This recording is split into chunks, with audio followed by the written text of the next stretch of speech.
तुका म्हणे मनी नाही जयासी निर्धार, न ये आकाराते काही.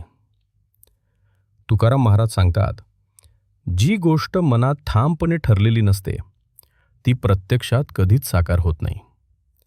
कारण मनाचा निश्चय हाच प्रत्येक कृतीचा पाया असतो. विचार धूसर असतील, मन दुमत असेल आणि निर्णय अर्धवट असेल तर बाह्य प्रयत्न कितीही केले तरी ते विखुरलेले राहतात आणि त्यांना योग्य दिशा मिळत नाही. आयुष्यात बदल, यश किंवा समाधान हवं असेल तर सर्वात आधी मनाने स्पष्ट आणि ठाम होणं गरजेचं आहे.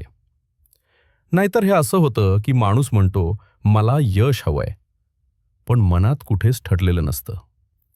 मग तो वाट पाहत बसतो की कुणीतरी येऊन आयुष्य बदलून देईल. निर्धाराशिवाय केलेली धडपड म्हणजे गाडी न सुरू करता हॉर्न वाजवण्यासारखं. आवाज खूप, पण हालचाल शून्य.